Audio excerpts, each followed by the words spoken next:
하나님 말씀은 마태복음 10장 34절부터 39절까지 제가 읽습니다. 내가 땅에 평화를 던지러 온 줄로 생각하지 말라. 평화가 아니요 검을 던지러 왔노라. 내가 온 것은 사람이 자기 아버지와 딸이 자기 어머니와 며느리가 자기 시어머니와 불화하게 하려 함이니 사람이 원수가 자기 집안 식구리라. 아버지나 어머니를 나보다도 사랑하는 자는 내게 합당하지 아니하고 아들이나 딸을 나보다도 사랑하는 자도 내게 합당하지 아니하며 또 자기 십자가를 안 지고 나를 따르는 자도 내게 합당하지 아니하리라. 자기 혼을 얻는다면 다 잃을 것이요 나를 위하여 자기 혼을 얻는다면 얻으리라. 오늘 말씀을 가지고 성탄의 목적, 땅의 평화가 아니요 검을 주러 왔노라 라는 제목으로 말씀을 나누겠습니다. 예수님이 오신 목적이 무엇일까요? 해마다 이맘쯤 되면 우리는 그것을 생각하게 됩니다. 성경에는요, 성탄 예수님이 오신 날 메시지를 주셨는데 천사들을 통해서 단지 베들레헴에 있는 목자들에게만 주고 그 천사는 올라가 버렸습니다. 그러니까 성탄의 메시지를 받은 사람들은 베들레헴의 목자들이었다는 것이죠. 근데 그 내용을 보면은 누가복음 2장 14절에 지극히 높은 곳에서는 하나님께 영광이요 땅에서는 하나님이 기뻐하시는 사람들 중에 평화로다. 그 성탄 메시지, 이 메시지 때문에 성탄절이 되면은 이걸 선포하면서 예수님이 이 땅에 평화를 주러 오셨다 이렇게 생각을 합니다. 그죠? 여기에 평화라는 단어가 분명히 있으니까요. 근데 여기서 평화는 그 세상의 평화가 아니라 본문에 보면 땅의 평화입니다. 우리말 성경 번역은 세상의 평화라고 되어 있는데요. 그 정확히 말하면 땅의 평화고요. 그것도 어떤 사람들에게 평화냐면 하나님이 기뻐하신 사람들 중에 평화라고 되어 있습니다. 그래서 대상이 정해져 있고 또 어떤 공간적인 개념도 정해져 있다는 것을 볼 수 있습니다. 그렇다면 이 성경에서 말하고 있는 땅은 무엇이고 또 하나님이 기뻐하시는 사람들이라는 것은 누구를 가리키는 것인가? 우리는 그걸 생각해 볼 필요가 있습니다. 이 성경에서는 땅과 세상을 다른 단어로 구분해서 항상 말씀합니다. 땅이라는 것과 세상. 근데 우리는 일반적으로 이 땅 하면 이 세상이라고 생각하죠. 그럼 우리 생각입니다. 왜 그럴까요? 이 성경에서는 세상과 땅을 구분 안 하고 그냥 섞어서 번역해 놔가지고 그렇습니다. 예를 들어서 예수님은 마태복음 5장에 산상수훈을 말씀하시는 가운데 복 있는 자는 그래서 8가지, 9가지 말씀하시고 바로 5장 13절에 우리말 성경 번역은 너희는 세상의 소금이니 이렇게 돼 있어요. 근데 그 말은 세상이 아니고 바로 땅이라는 말입니다. 개라고 하는 단어를 쓰고요. 그 다음 절에 5장 14절에 보면 너희는 세상의 빛이니 이거는 세상 맞아요. 그 세상은 코스모스라고 합니다. 그래서 바로 이 천국 백성들이 받아야 될 그 내용은 바로 이 땅에서는 소금 역할을 감당해야 되고 어두운 세상에 빛을 발하는 역할을 감당해야 된다는 것을 분명히 말씀해 주셨는데 유감스럽게도 우리는 그냥 세상이라고 해서 우리 예수 믿는 사람들은 세상의 빛과 소금의 역할을 감당해야 된다 이렇게 알고 있는데요. 그건 예수님 말씀을 오해하는 것입니다. 땅은 땅이고 세상은 세상이라는 엄연하게 다른 단어로 말씀하고 있습니다. 그렇다면 땅이 무엇일까요? 성경에서 그걸 찾아봐야 됩니다. 그죠? 산상수훈 5장 5절에 보면 온유한 자는 복이 있나니 저가 땅을 기업으로 얻을 것이며 이렇게 있습니다. 그러니까 온유한 자가 받는 기업이라는 건 상속물이거든요. 상속자가 받는 것이죠. 그러니까 온유한 자가 받는 상속물이 땅이라고 되어 있습니다. 이 온유하다는 뜻은요. 온순하다는 그런 뜻이 아니라 길들어졌다는 뜻입니다. 야생말이 길들어진 것. 이것이 바로 성경에서 말하는 온유하다. 그러면 온유하다라는 원래 뜻은 무엇일까요? 하나님 말씀에 길들어진 사람입니다. 그러니까 온유한 사람은요, 믿음이 있는 사람이에요. 하나님 말씀에 설득당한 사람이 온유한 사람이고 그 사람이 바로 믿음이 있는 사람들인데 그 사람에게 무엇을 주신다고요? 땅을 기업으로 준다는 것입니다. 그러니까 이 기업이라는 것은 상속물이죠. 그것은 상속자만이 받을 수 있어요. 하나님이 자녀된 사람만이 받을 수 있는 것인데 그거는 영원한 기업이니까 이 지구가 없어도 받을 수 있는 것. 성경에서는 그것을 교회라고 합니다. 그러니까 이 교회, 그러니까 믿음이 있는 사람에게 주시는 교회, 기업. 왜 이런 기업이 교회가 기업이 될까요? 에베소서 5장 32절에 보면 교회는 그리스도의 아내라고 되어 있습니다. 그러니까 예수님의 아내가 될 그 상속물을 누가 받는다고요? 온유한 자. 그래서 이 땅이라는 것은 성경에서 땅은 대부분 교회를 얘기하고요. 특별히 요한계시록에서 보면 땅은 교회를 얘기합니다. 땅 3분의 1이 화를 당한다. 그 교회의 3분의 1이 화를 당한다는 얘기입니다. 그 요한계시록에는 7개 교회가 나오는데요. 그 중에서 빌라델피아 교회만큼은 7년 1시간의 환란을 면하기 때문에 그럼 6교회가 환란을 당하게 되는데 그 환란 당하는 모습들을 나타내는데 2교회씩 2교회씩 2교회씩 그래서 6교회 중에 2교회씩이니까 3분의 1 이렇게 나오게 되어 있습니다. 그래서 땅은 엄연히 이런 세상이 아니라 교회라는 것을 성경에서 우리에게 말씀하고 있고 그래서 내가 세상이 아니라 땅에 평화를 던지러 온 것이 아니라 바로 이 검을 던지러 왔다. 그러니까 우리는 좀 이해가 잘 안 갈 수 있습니다. 어떻게 예수님이 검을 주러 왔냐, 평화를 준 것이 아니라, 그리고 이 세상의 평화라고 하는 것이 아니라 어떻게 땅에 이 검을 주고 궁극적으로는 거기서 기뻐하심을 입은 사람들 중에는 평화를 갖게 하겠느냐. 결론적으로 말씀드리면요, 이 평화라는 단어는 히브리 말로는 샬롬이라고 합니다. 거기서 나온 단어가 예루살렘입니다. 그러니까 예루라는 것은 기초가 있는 곳, 예비된 곳이라는 뜻이고요. 샬롬이라는 것은 평화. 그러니까 평화의 기초가 있는, 기초석이 있는 평화가 있는 곳이 어디죠? 그것은 요한계시록에 보면 새 예루살렘. 궁극적으로 온유한 자에게는 바로 이 땅을 기업으로 주시는데 거기에는 하나님 기뻐하시는 사람들 가운데 예루살렘이 보장되어 있다는 말씀을 주고 있습니다. 그렇기 때문에 우리는 예수 믿고서도요, 그 하나님이 약속하신 평화를 못 보고 죽을 수 있어요. 왜 그렇죠? 진정한 평화는 주님이 다시 오셔서 그때 이제 시작되기 때문에 그렇습니다.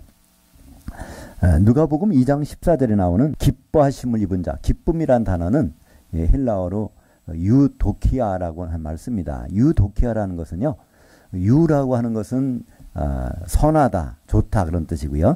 도키아라는 것은 그 표현되다, 뜻이라는 뜻입니다. 좋은 뜻이, 하나님의 좋은 뜻을 나타내는 것입니다. 하나님이 좋은 뜻 가운데 있는 사람에게는 평화가 반드시 있게 됐다는 그것이 바로 이 누가복음 2장 14절에 하나님이 기뻐하시는 사람들 중에 평화라는 뜻입니다. 이 단어, 똑같은 단어, 유도키아라는 단어가요, 하나님의 기쁨, 하나님의 선이라는 뜻이 어디 나오냐면 에베소서 1장 5절에 나옵니다. 에베소서 1장 4절과 5절에 보면요, 창세전에 하나님은 어떤 계획을 세우셨다는 거예요. 어떤 계획이냐면 그리스도 안에서 우리를 예정하시고 택하셔서 그리스도로 말미암아 그의 기쁘신 뜻대로, 기쁨에 하나님이 기뻐하신 선의대로 우리를 하나님의 자녀로 삼아 주셨다는 것입니다. 아들을 삼아 주신 것은 우리가 노력해서 아들 되는 것이 아니라 그분이 삼아 주셨다는 거예요.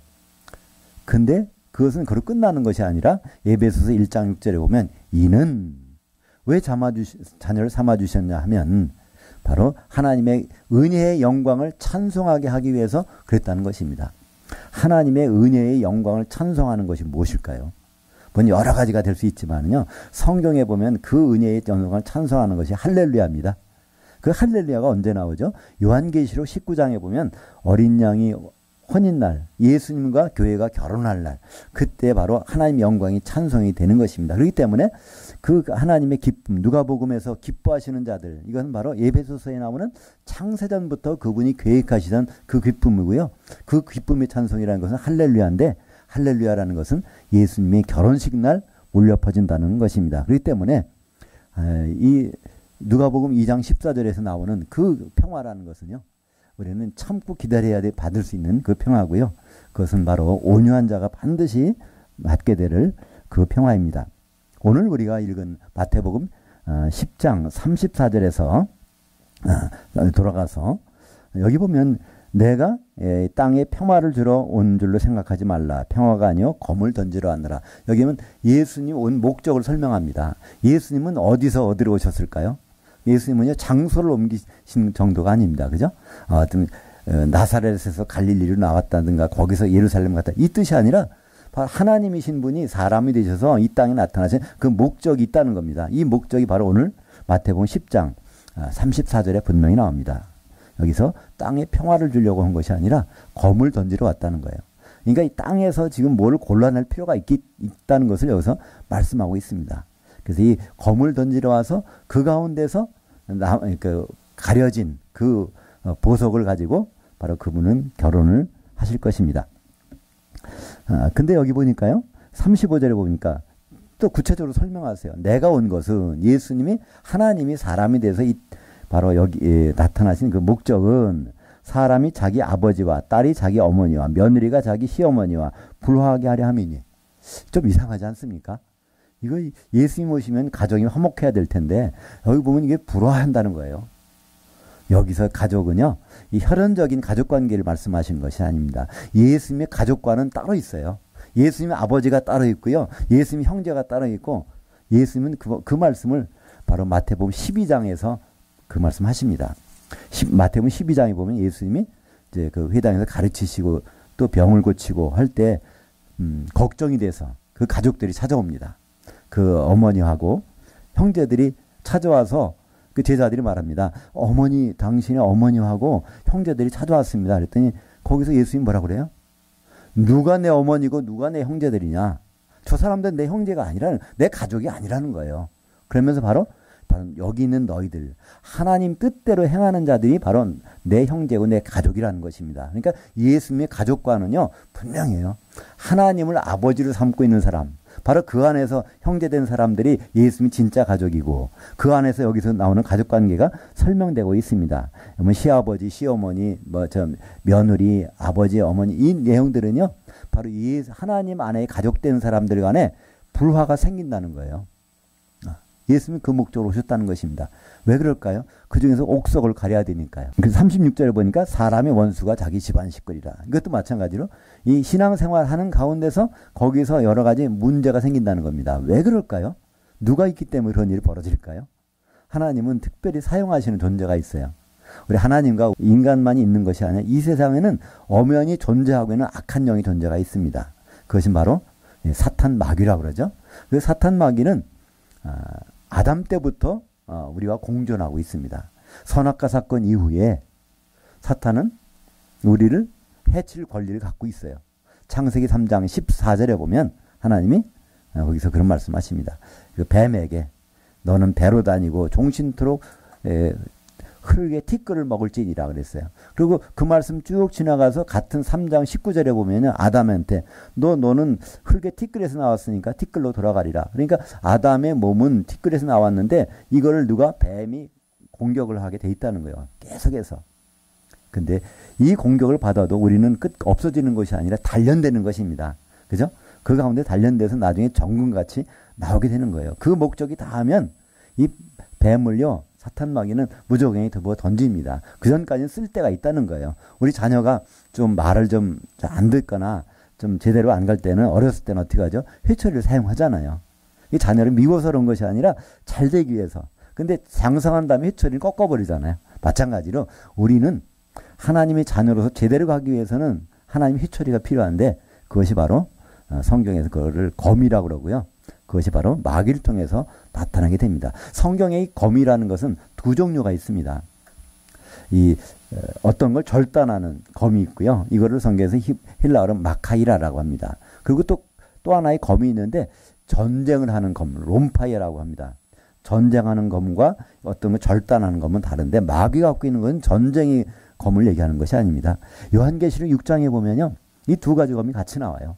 붉은 말 탄 자는 큰 칼을 가졌다 그러는데 이건 마카이랍니다. 이거는 절단시키는 거예요.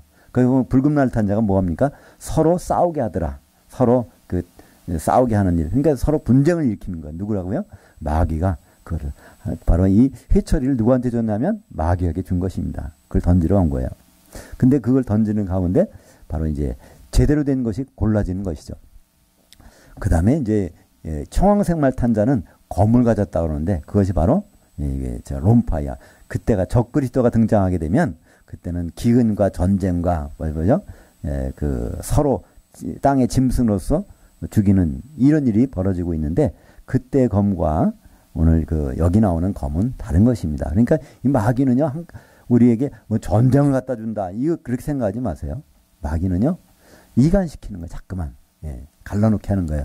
그렇다면 왜 교회에 그런 일이 벌어질까요? 서로 싸운 일이 벌어질까요? 그런 과정에서 안 싸우는 방법이 하나 있습니다. 내가 죽으면 안 싸워요. 그죠? 내가 막 서로 싸운다는 얘기는 서로 살아있다는 얘기예요. 그러니까 예수님이 뭐라고 말씀하시죠?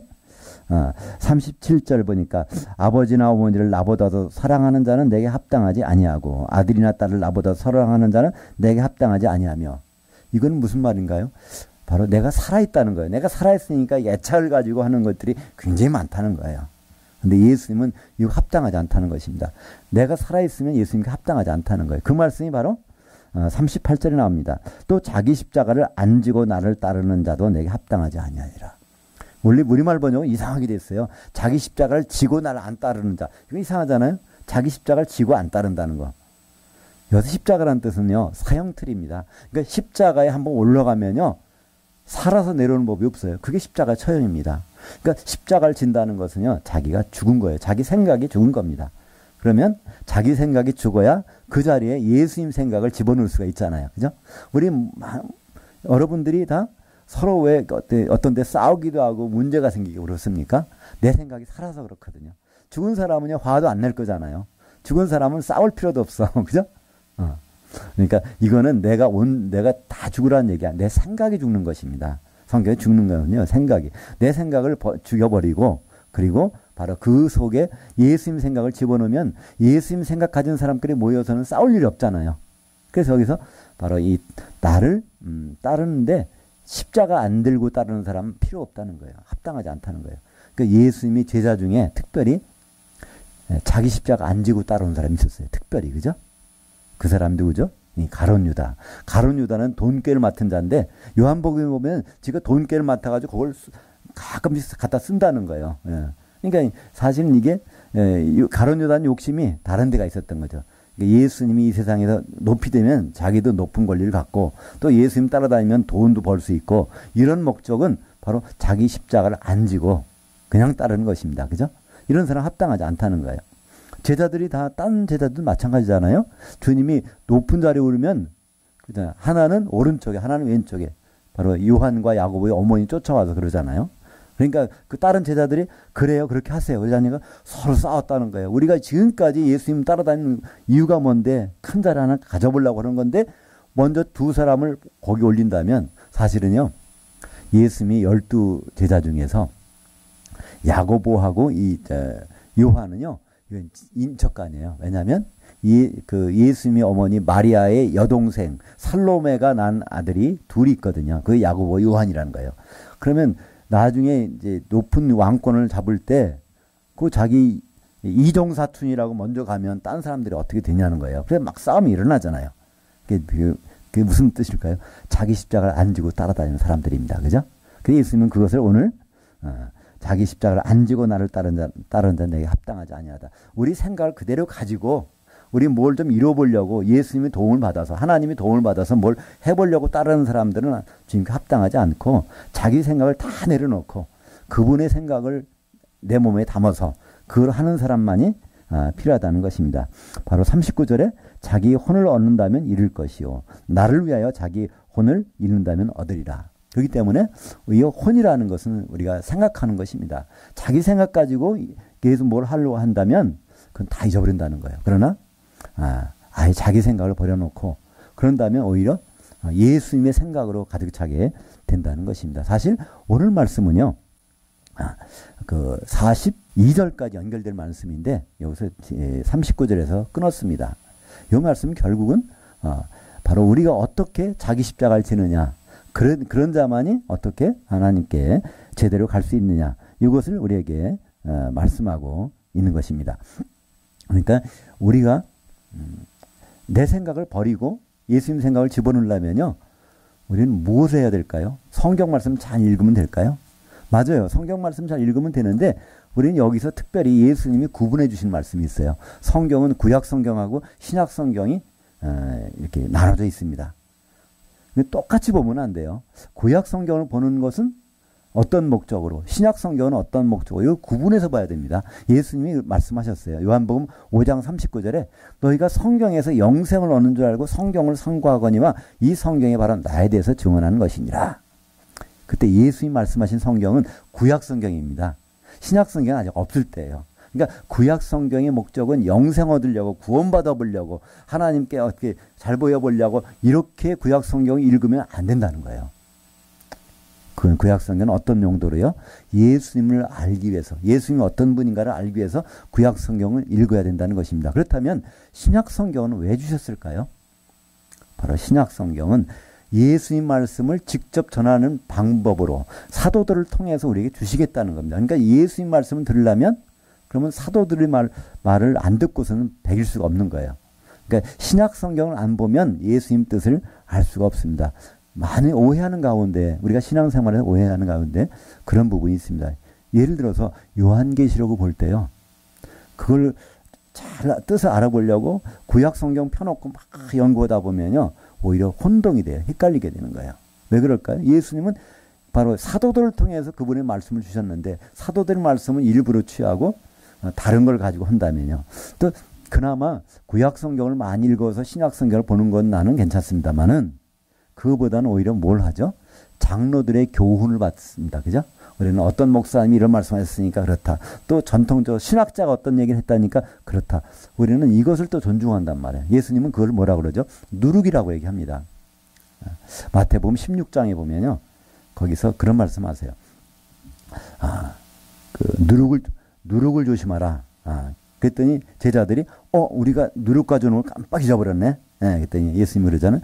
내가 바로 이 세상의 누룩, 먹고 마신 누룩을 얘기하는 것이 아니라 바로 바리새인들과 사두개인들의 누룩을 조심하라고 한 것이니라. 그러니까 그 사람들은 누구죠? 종교 지도자들입니다. 성경을 종교적으로 해석하는 사람들, 그 사람들의 생각, 세상 사람들의 생각을 그걸 조심하라는 거예요. 우리는 이 신앙생활 가운데도 그런 부분이 많이 있습니다. 그 중에 하나가 사실은 이 성탄절 크리스마스 아니에요? 이 성탄절 크리스마스는 사도들의 말 가운데는 없는 거예요. 그죠? 근데 우리는 전통적으로 옛날 사람들이 해왔으니까, 신학자들이 해왔고, 위대한 목자들이 다 해왔고, 그러니까 우리는 그걸 지킵니다. 근데 예수님 말씀은요, 그런 걸 조심하라는 거예요. 그러니까 얼마나 우리가 알고 있는 신앙생활과 하나님이 기뻐하시는 자들이 차이가 있다는 것을 우리는 알 수 있습니다. 바로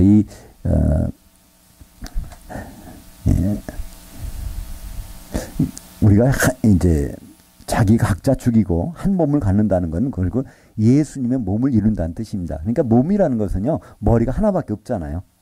그러니까 이 손, 발 모든 것들은요, 사실 머리에서 생각이 나오게 됩니다. 그죠? 내가 갑자기 배고프다. 짜장면 먹고 싶다. 그러면요, 사실 이 모든 지체가 같이 움직이잖아요. 그게 안 움직이면 안 돼. 그죠? 손이 주머니에 들어가서 돈이 있는가? 그럼 짜장면집은 전화번호가 얼마나 되는가? 이걸 모든 것은 눈과 손과 발과 다 생각해서 하는 것이 머리부터 나오잖아요. 바로 이 몸이 바로 중요한데, 이 몸은 예수님의 몸을 우리에게 주셨습니다.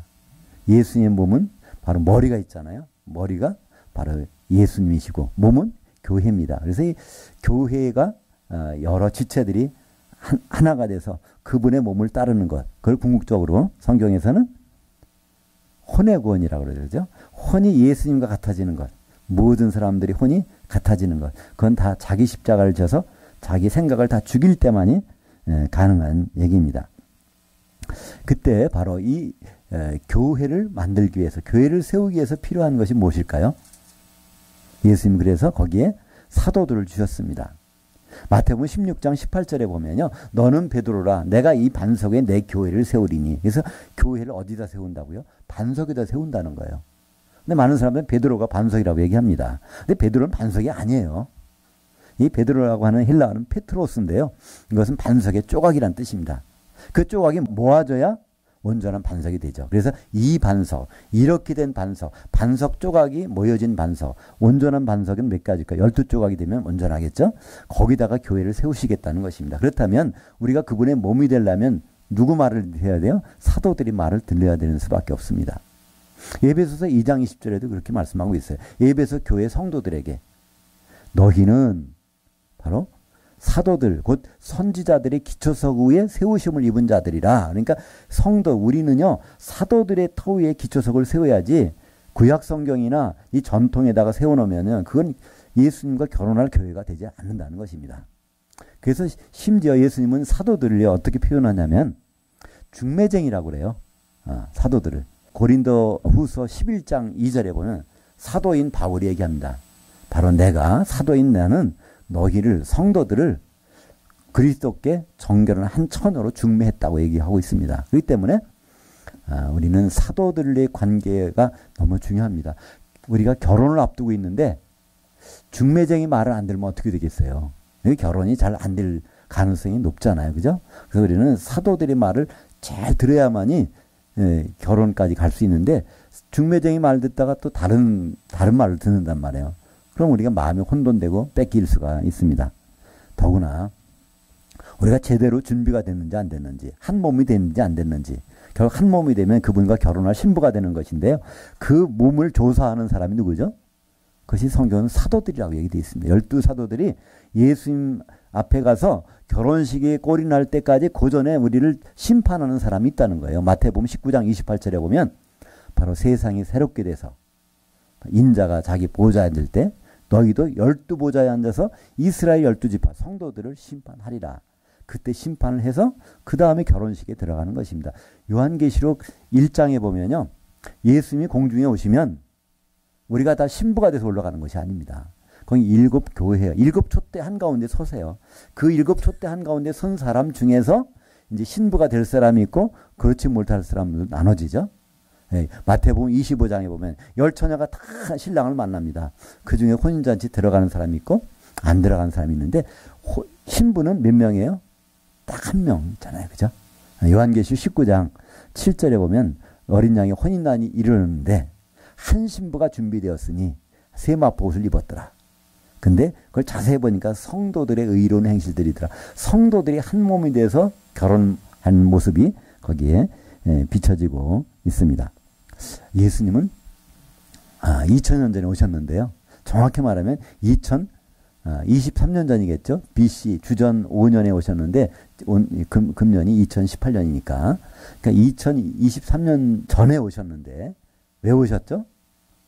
피를 흘려 오셨습니다. 왜 피를 흘리셨을까요?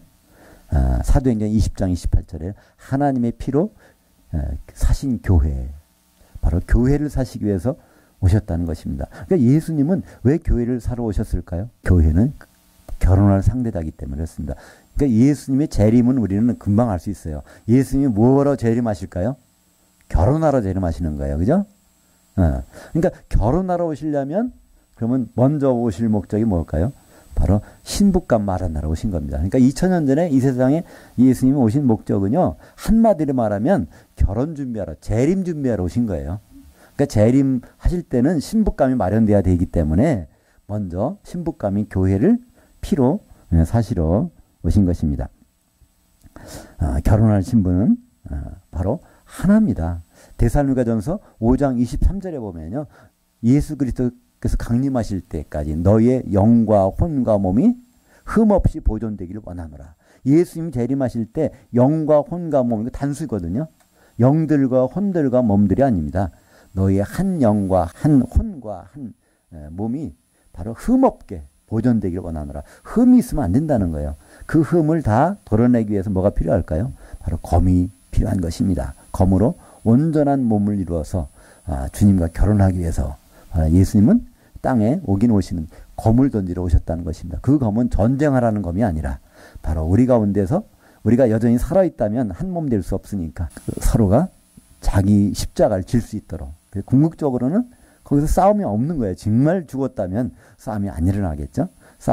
마귀가 싸우면 붙여놔도 우리는 싸울 수가 없잖아요. 죽은 사람이 어떻게 싸우겠습니까? 죽은 사람이 무슨 생각이 있겠습니까? 그런 예수님의 생각으로 하나가 되는 것입니다. 그래서 성경에서는요. 이 교회라는 말이 많이 나오긴 하는데 이 교회는 한마디로 땅입니다. 우리나라는 좀 그게 적은 편인데 일본 같은 나라는 또 동남아시아 같은 나라는 뭐가 지진이 많이 일어나잖아요. 지진이라는 것이 뭘까요? 지진이라는 것은 땅이 흔들리는 것이고요. 땅이 갈라지는 것입니다. 요한계시록에서는 마지막에 가서는 땅이 갈라진다. 지금까지 이런 지진이 없었더라. 이런 얘기가 나옵니다. 그게 언제 나오죠? 여러 군데 나오지만 요한계시록 16장 17절에는요. 마지막 대접을 어디다 공중에서 쏟아버려요. 그러니까 18절에 큰 지진이 나서 땅이 갈라지는 장면이 나옵니다. 이 땅이 갈라진다는 것은요. 교회에서 이게 갈라진다는 거예요. 이 어떤 게 검이 내려서 갈라지는 건데요. 그것은 어디에서 이루어질까요? 공중에 올라가서 그리스도의 심판대는 땅이 갈라지는 것입니다. 거기에서는 기름이 준비된 자와 기름이 준비되지 않은 자로 분명히 갈라지게 됩니다. 그러니까 예수님 오시면 우리는 다 그 앞에 올라가는데, 스가랴서에도 똑같은 말씀이 있어요. 14장 4절 이하에 보면 인자 그 메시아가 오시면은 거기서 예루살렘 감남 앞에 동편의 감남산에 서시는데 땅이 갈라진다고 돼 있어요. 바로 모든 예수 믿는 사람들은 다 예수님 만납니다. 근데 끝이 아닙니다. 그때 거기서 기름이 있는 자와 없는 자가 갈라지는 것이 분명히 드러납니다. 성탄의 목적은 이 세상에다가 평화를 주시려 하는 것이 아닙니다. 예수 잘 믿는다고 그냥 전쟁이 하나도 없을까요? 그것은 아닙니다. 더구나 예수님은 이 세상의 평화가 아니라 땅에 검을 주러 와서 그 이 검을 통해서 궁극적으로 기뻐하신 사람들 중에서 평화를 주시기 위한 것입니다. 고린도후서 5장 10절에 이는 우리가 다 반드시 그리스도의 심판대 앞에 나타나게 되어 각각 선악간에 그 몸을 통하여서 행한 것을 따라 받으려 함이라. 이때 그 몸은 단수 바로 교회입니다. 교회에서 어떤 역할을 했느냐, 기름을 준비했느냐, 그렇지 않느냐, 교회에서 서로 싸웠느냐 안 싸웠느냐. 싸운다는 얘기는 자기가 살아있기 때문에 싸우겠죠. 바로 싸울 수 없다는 것은 자기가 죽어버렸고 자기 십자가를 졌으니까. 그래서 예수님 안에서 한 혼으로 변해버린 그 상태가 바로 주님이 우리에게 기뻐하시는 그런 상태입니다. 우리는 크리스마스가 되면 좀 낭만적으로 생각해요. 그동안은 전쟁이 있었으니까 이제 평화가 와야지. 이런 생각을 몇 년 반복하잖아요. 2000년 동안 반복하지만 그것은 세상에서 이루어지지 않습니다. 오늘 분명히 말씀하셨잖아요. 예수님께서 내가 온 것은 사람이 자기 아버지와 딸이 자기 어머니와 며느리가 자기 시어머니와 불화하게 하려 함이니, 그러니까 결국은 내가 살았는지 안 살았는지를 조사하시겠다는 거예요. 자기 십자가를 졌는지 안 졌는지를 구분해서 자기 십자가를 진 사람들을 통해서 하나님이 한 혼으로 만들고 바로 그리스도 몸을 통해서 결혼까지 하시겠다는 것입니다. 바로 신부될 교회를 준비하신 것이 2000년 전 예수님 초림하신 목적이고요. 그렇다면 재림의 목적은 뭘까요? 바로 결혼하시는 것입니다. 우리가 결혼할 때 반드시 필요한 것이 있죠. 마태복음 25장에 신랑을 기다리는 열처녀에게 반드시 필요했던 것은 바로 기름이었습니다. 성령이 기름이 준비되지 않는다면 주님을 만났을 때 어떤 낭패를 당한다는 것은 성경이 우리에게 밝히 말씀해 주고 있습니다. 기도하겠습니다. 하나님 아버지 감사합니다.